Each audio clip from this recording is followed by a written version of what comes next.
प्रिय छात्रों, इस चैनल पर आपका हार्दिक स्वागत है। आज हम प्रश्नावली 15.1 के प्रश्न नंबर 16 से 20 तक डिस्कस करेंगे।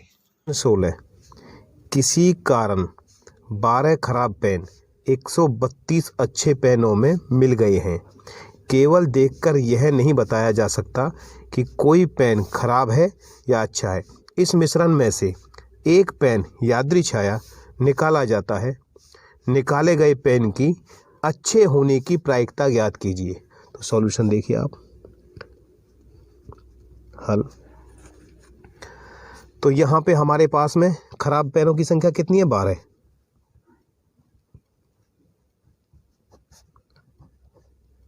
पेनों की संख्या आपके पास में है 12। अच्छे पेनों की संख्या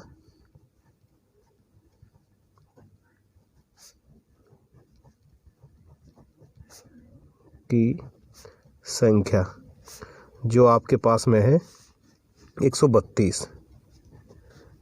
तो कुल पेनों की संख्या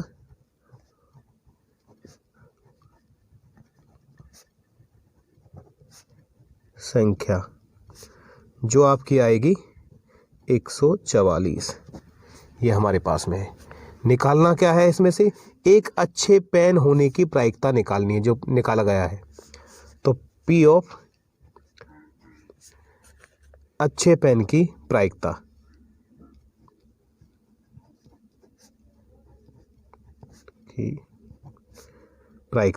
अच्छे पेन की प्रायिकता ये आपको निकालनी है। तो कितना हो जाएगा? अनुकूल परिणाम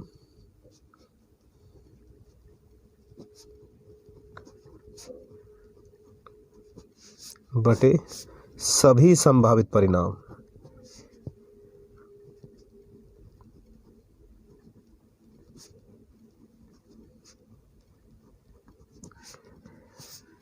अनुकूल परिणाम है अच्छे पेनों की संख्या कितनी है हमारे पास में? 132। तो अनुकूल परिणाम 132 होंगे बटे कुल पेनों की संख्या कितनी है? 144। तो इसे 12 से डिवाइड कर देते हैं। 12 एकम 12, 12 एकम 12, 12 एकम 12, 12 दूनी 24। तो आपकी क्या आएगी? पी ऑफ अच्छे पेन, क्योंकि एक अच्छा पेन निकाला गया है, अच्छे पेन। तो ये आ गया आपकी 11 बटे 12 आंसर। प्रश्न 17 फर्स्ट पार्ट है। 20 बल्बों के एक समूह में से 4 बल्ब खराब हैं। 20 में से 4 खराब हैं। इस समूह में से एक बल्ब यादृच्छाया निकाला जाता है, रैंडमली निकाला जाता है। इसकी क्या प्रायिकता है कि यह बल्ब खराब होगा? ठीक है जी। तो खराब बल्ब की प्रायिकता आपको निकालनी है पहले उसमें। दूसरे में मान लीजिए कि एक में निकाला गया बल्ब खराब नहीं है और न ही इसे दोबारा बल्बों के साथ मिलाया जाता है। अब शेष बल्बों में से एक बल्ब यादृच्छाया निकाला जाता है। इसकी क्या प्रायिकता है कि यह बल्ब खराब नहीं होगा? तो फर्स्ट पार्ट को करके देखते हैं पहले। इसमें सॉल्यूशन है आपका। कुल बल्ब कितने यहाँ पे? कुल बल्बों की संख्या हमारे पास है 20। खराब बल्ब की संख्या कितनी है? बल्बों की संख्या जो हमारे पास है 4। तो ठीक बल्ब जो निकाला है, यानी कि ठीक बल्बों की संख्या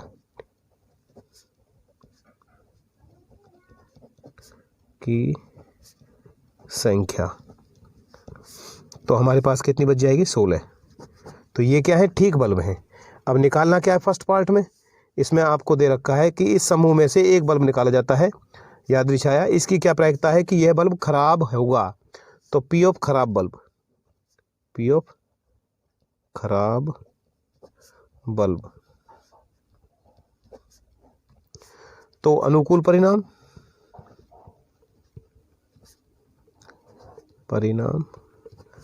बटे कुल संभावित परिणाम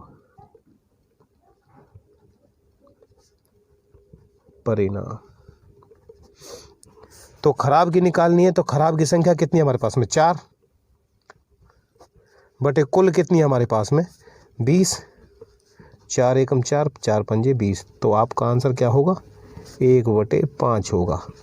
सेकंड में देखिए इसमें क्या कहता है वो कि मान लीजिए कि एक में निकाला गया बल्ब खराब नहीं है, जो बल्ब निकाला है वो खराब नहीं है और नहीं इसे इस बल्ब में दोबारा से मिलाया जाता है, तो कुल बल्बों की संख्या कितनी रह जाएगी हमारे पास में, या फिर इस तरह से लिख दो शेष बल्ब की संख्या, एक को निकालने के बाद शेष बल्बों की संख्या। उसने बोला कि वो खराब नहीं है, इसका मतलब 20 में से एक निकाल दिया तो कितना रह गया 19। और क्या कहता है आगे इसमें, नहीं इसे दोबारा मिलाया जाता है, निकाल दिया। अब शेष बल्बों में से एक बल्ब निकाला जाता है और इसकी क्या प्रायिकता है कि यह बल्ब खराब नहीं होगा। जो बल्ब निकाला गया है वो क्या है खराब नहीं है, तो इसका मतलब ठीक बल्ब में से निकला है। ठीक बल्बों की संख्या कितनी रह जाएगी हमारे पास में निकलने के बाद में, ठीक बल्बों की संख्या, क्योंकि इसी में से निकाला है वो, तो कितना रह गया 16 माइनस के 1, तो कितना रह गया हमारे पास में 15। तो पी ऑफ ठीक बल्ब की संख्या, ठीक बल्ब की जो प्रायिकता है वो क्या होगी, अनुकूल परिणाम बटे सभी संभावित परिणाम।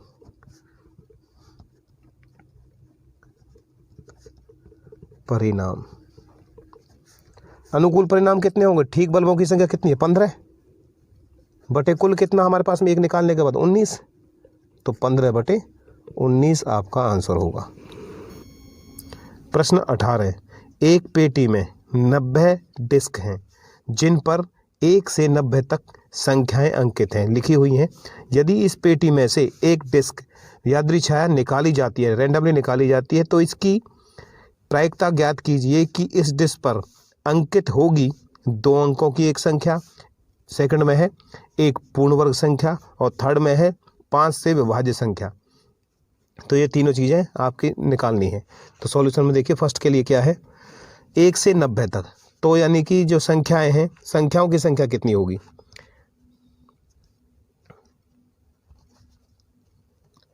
डिस्क पर अंकित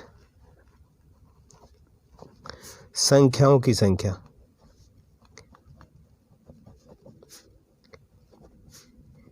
कुल संख्या जो हमारे पास होगी 90। निकालना क्या है 2 अंकों की एक संख्या, पहले एक अंकों की कुल संख्या यानी कि 1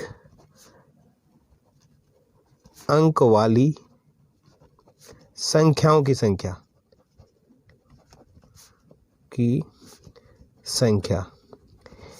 1 अंक वाली कितनी होंगी हमारे पास में, फॉर एग्जाम्पल के तौर पे यहाँ से बताता हूँ 1 से 9 तक 1 अंक वाली होगी 1 2 3 4 5 6 7 8 ये 9 अंक हो जाएंगे। तो घटाने के बाद में शेष संख्याओं की संख्या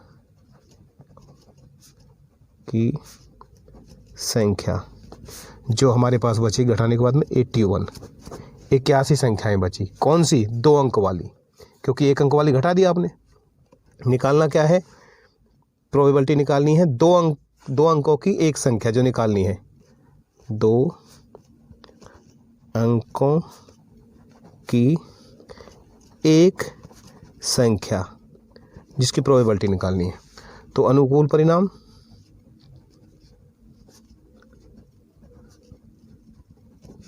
बटे कुल संभावित परिणाम।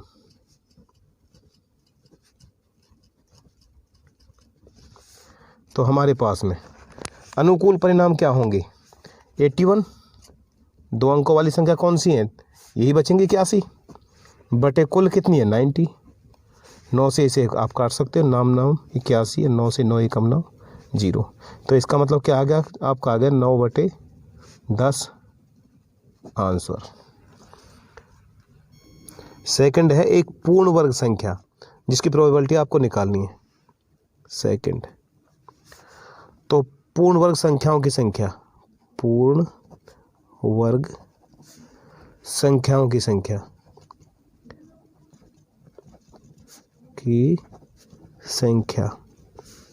जो हमारे पास होगी, यहाँ देखते हैं कौन कौन सी हैं। 1, 4, 9, 16, 25, 36, 49, 64 और कौन सी है 81। तो ये संख्याएं क्या है हमारे पास में, 1 से लेकर 90 तक के बीच में पूर्ण वर्ग संख्याएं हैं। कौन कौन सी हैं, 1, 2, 3, 4, 5, 6, 7, 8, 9। तो इनकी संख्या कितनी है, पूर्ण वर्ग संख्याओं की संख्या है 9। तो निकालना क्या है, प्रोबेबिलिटी पी ऑफ पूर्ण वर्ग संख्या, पूर्ण वर्ग संख्या, यानी कि इसी में से प्रोबेबिलिटी निकालनी है। तो अनुकूल परिणाम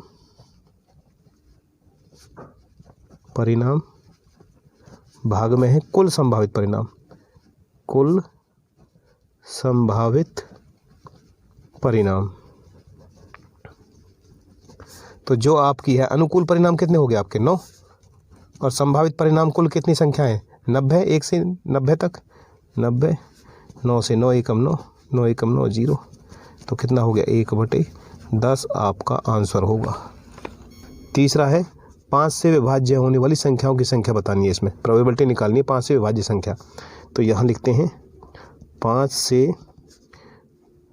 विभाज्य होने वाली संख्याओं की संख्या कितनी है आपके पास में, वो लिखनी है।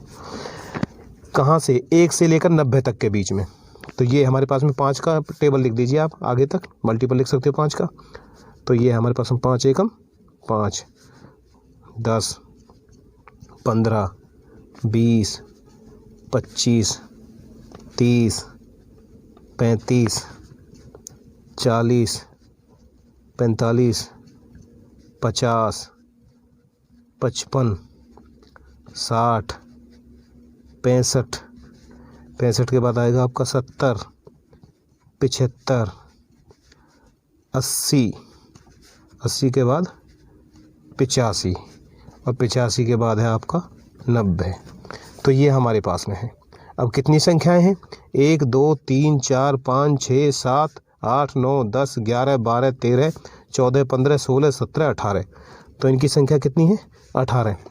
जो 5 से विभाज्य संख्याओं की संख्या हमारे पास में 18 है। इस तरह से कुल संख्याएं आपके पास में हैं कितनी है 90। कुल संख्याएं आपके पास में है 90। निकालना क्या है, प्रोबेबिलिटी निकालनी है 5 से विभाज्य संख्या जो 5 से भाग होने वाली हैं या मल्टीपल। तो कितना हो जाएगा अनुकूल परिणाम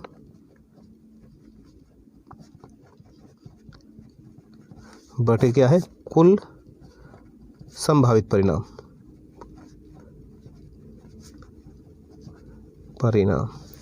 तो हमारे पास में क्या आ गया, पी ऑफ 5 से विभाज्य संख्या जो आपकी हो गया। अनुकूल कितने हमारे पास में, संख्याओं की संख्या कितनी है 5 से विभाज्य 18। तो 18 बटे कुल कितना 90, 18 एकम 18, 18 पंजे 90। तो ये कितना आ गया 1/5 आंसर। प्रश्न 19, एक बच्चे के पास ऐसा पासा है जिसके फलकों पर निम्नलिखित अक्षर अंकित हैं, A, B, C, D, E, A। A 2 बार है। तो इसमें क्या है, कितनी बार है हमारे पास में 1, 2, 3, 4, 5, 6, 6 है हमारे पास में। तो A के प्राप्त होने की प्रायिकता है, इस पासे को एक बार फेंका जाता है, इसकी प्रायिकता बताइए A के प्राप्त होने की प्रायिकता। तो इसमें हल देखिए, तो जो कुल जो रिजल्ट हैं, कुल संभावित परिणाम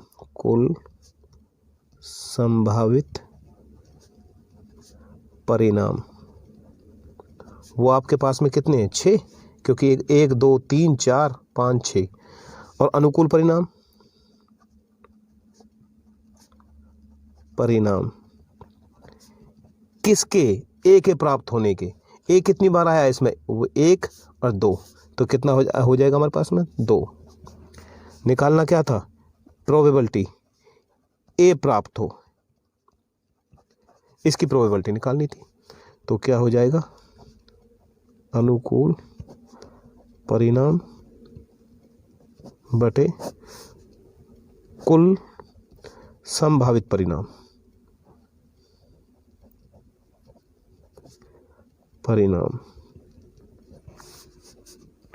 तो P ऑफ ए प्राप्त हो, तो कितना हो जाएगा अनुकूल परिणाम, 0.2, और कुल कितना है 6, 2 तिया 6, तो क्या आ गई इसकी प्रोबेबिलिटी 1/3।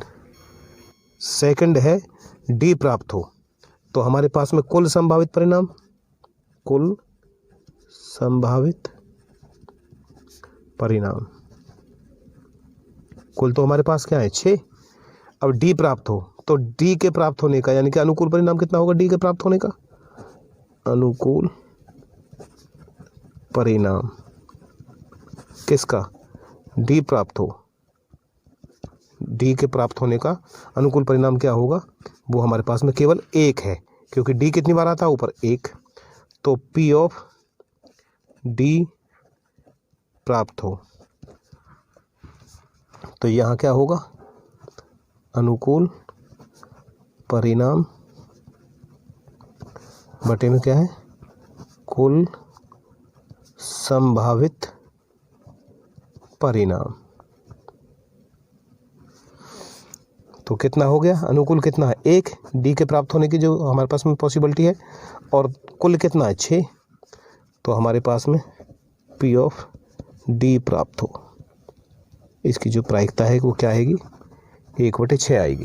प्रश्न 20, मान लीजिए आप एक पासे को आकृति 15.6 में दर्शाए गए आयताकार क्षेत्र में यादृच्छिक छाया रूप से गिराते हैं। कोई पासा गिराते हैं इसमें डाइस, इसकी क्या प्रायिकता है कि वह पासा 1 मीटर व्यास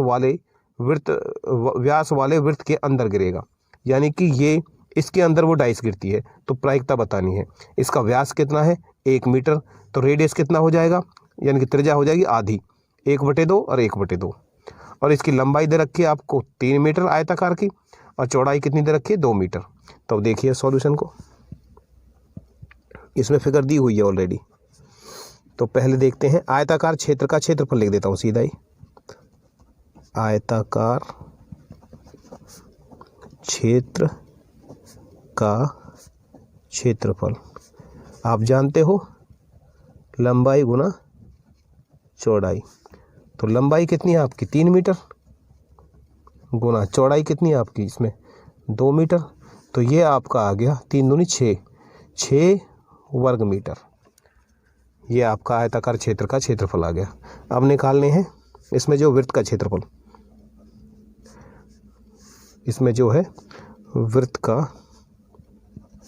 क्षेत्रफल, तो क्या होता है पाई r², जिसमें r आपकी दे रखी है 1/2 मीटर, क्योंकि व्यास का आधा होता है, तो कितना हो गया पाई, r कितनी है 1/2 मीटर का वर्ग, ये हमारे पास में है। तो कितना हो गया पाई, ये कितना 1/2 गुना 1/2, 1/4, सीधा 4 लिख देता हूँ, 4 वर्ग मीटर। ये आ गया वृत्त का क्षेत्रफल। निकालना क्या है प्रायिकता किसकी, कि वृत्त के अंदर गिरेगा क्या पासा, तो P ऑफ वृत्त के अंदर जो निकालना है पासा 1 मीटर व्यास वाले वृत्त के अंदर गिरेगा, वृत्त के अंदर, तो अनुकूल परिणाम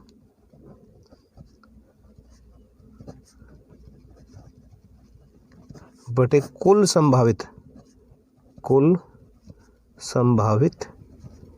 परिणाम। इसका मतलब क्या है, जो अनुकूल परिणाम होंगे, क्योंकि वृत्त के अंदर गिरेगा, तो ये हमारे पास में है वृत्त का क्षेत्रफल। वृत्त का क्षेत्रफल कितना है पाई/4 m², ठीक है जी। और नीचे क्या है कुल संभावित परिणाम, कुल संभावित का मतलब टोटल पूरे का, कहीं भी गिर सकता है। तो इसका मतलब क्या है, आयत का क्षेत्रफल वो कितना है 6 मीटर स्क्वायर, यानी कि 6 मीटर स्क्वायर से मीटर स्क्वायर कैंसिल हो जाएगा, तो सीधा ही कितना हो जाएगा 6/1 समझ लीजिए इसे आप। तो π/4 जब ये चेंज होगा तो ये 1/6 हो जाएगा।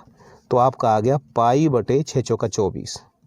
तो प्रोबेबिलिटी कितनी होगी, पी ऑफ वृत्त के अंदर, पी ऑफ वृत्त के अंदर